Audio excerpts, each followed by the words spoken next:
In the previous video, we discussed about the various risk factors associated with cancer. We also studied about the mechanism behind the development of cancer with respect to the risk factors. So now in this presentation, we are going to study about the uh, cell cycle. Okay, so this cell cycle, and at the end of this presentation, we will be able to understand the different phases of mitotic cell cycle and the cell cycle checkpoints which help in regulating the cell cycle in a very effective manner. And also we will understand the importance of cyclins, CDKs, and how they function in a very synchronous manner in the cell, controlling the cell cycle. Okay, so this cell cycle is a very important event in any living cell because the cell cycle will help in the multiplication of the cell, because at the end of the cell cycle a single mother cell would have divided into two daughter cells along with the replication of the genetic material. So this helps in maintaining a hemostasis of any living system as far as human beings are concerned, because in human beings we have for every hour 10 to the power 9 number of cells they die, and the same, it is very essential that the same number of cells has to be replaced, right? So the cell cycle, it helps in the replenishing of cells inside the system. And the cell cycle has been classified into three different phases, that is interphase, mitosis and cytokinesis, out of which this interphase is one of the longest phase, and it is an important phase because that is the phase in which the synthesis of genetic material is happening, and any impairment in this particular process is going to have a very big impact on the cell. Okay, so this interphase is further divided into three stages, that is G1 phase, S phase and G2 phase. Okay, so now this is the pictorial representation. So here you have a G1 phase, and this is followed by the S phase. Okay, so during which you have the DNA replication taking place, followed by the G2 phase. So in G2 phase, the cell is preparing itself for mitosis, and which is called as the M phase. So this mitophase is further classified into these stages: prophase, metaphase, anaphase, telophase and cytokinesis. So cytokinesis is the stage where the cell is properly dividing into two daughter cells. Okay, so these are the different stages in cell cycle. So the first phase is the G1 phase. Okay, so this is also called as gap phase 1. G stands for gap.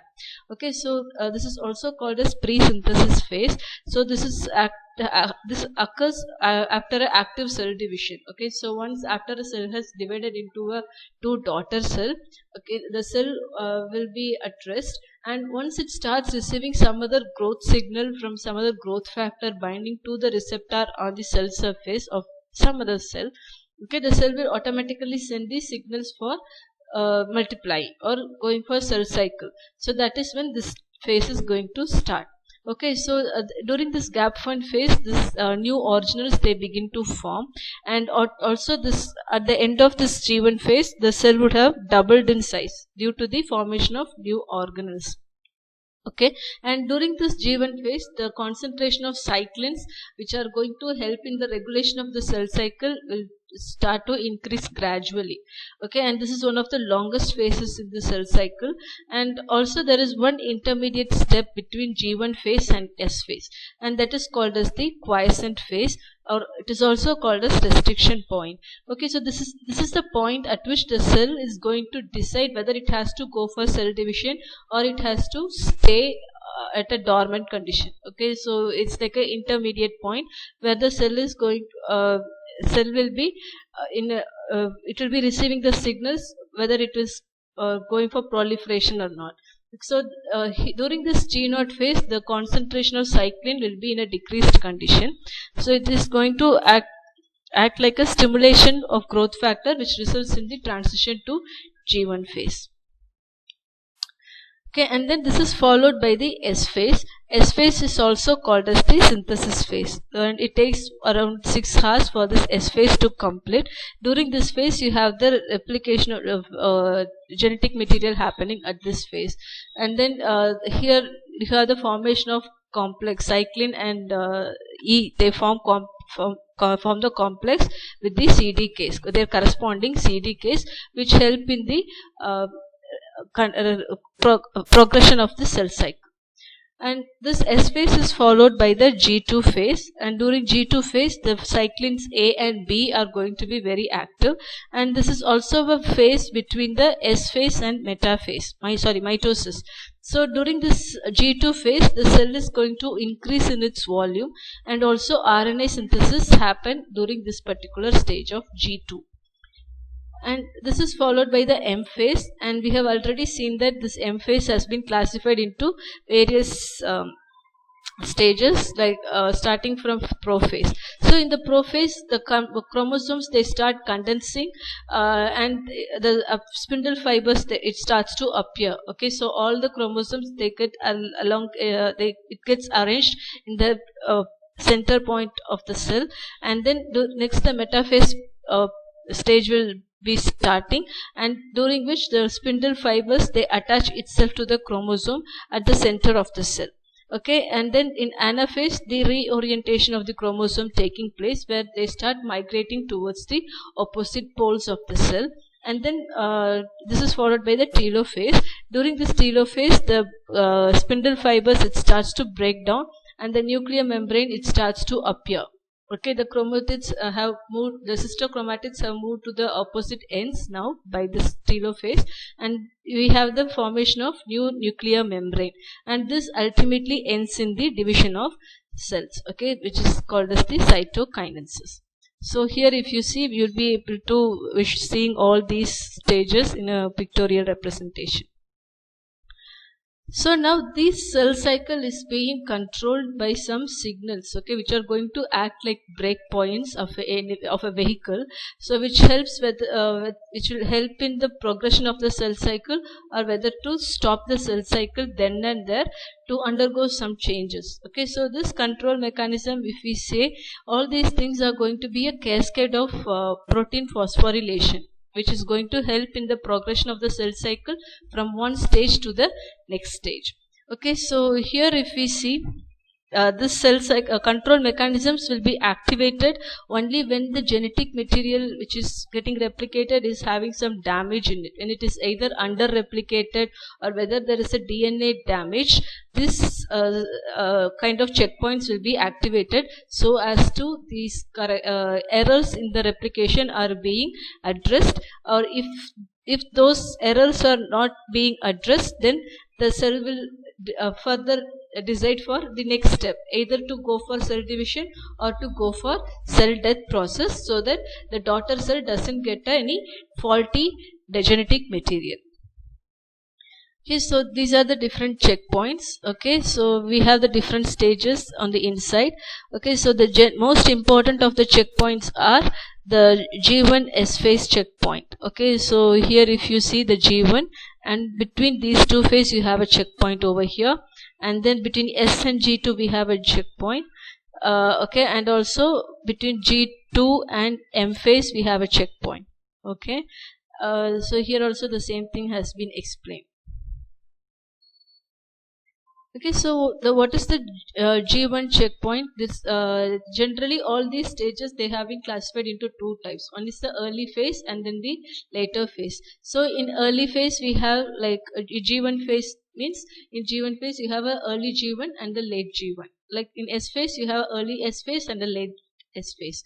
Okay, so here in the G1 checkpoint, it starts at the end of G1 and also before the S phase or the earlies of S phase, and this decides whether the cell should divide or it should delay the cell division, or whether the cell has to enter the G0 phase. Okay, so once the cell has crossed this G1 checkpoint or the G1 phase, this entire cell cycle is irreversible. It is committed to enter the S phase. Okay, so it's a very important checkpoint. So at this stage the cell is going to check for some important factors like the size, whether the cell has reached the appropriate size, whether it has the sufficient nutrients, okay, and then the molecular signals, the growth factors, and the DNA, integrity of the DNA. Okay, so all these parameters are checked, and then it goes to the next cycle. Okay, so here we have one important protein that is called P53.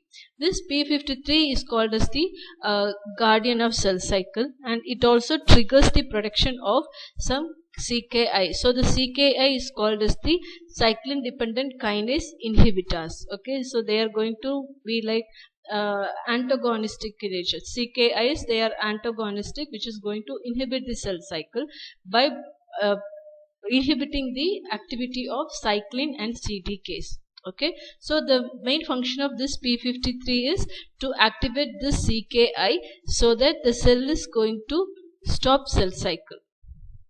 So, what is the role of this P53 and why it is called as a guardian of cell cycle? So, this is the reason. Okay, so this P53, it ensures that the daughter cell which is newly formed, it doesn't get any damaged DNA through the cell division. Okay, so how does it stop this thing? How does it prevent the cell from getting a faulty DNA? It stops the cell cycle at the G1 point by triggering the production of CKI. Okay, so that is the first and foremost function of any of P53. Okay, it triggers the production of CKI. And the second, this CKI proteins, what do? It bind to the CTK cyclin complex. Okay, so if you see this diagram, you will understand it better.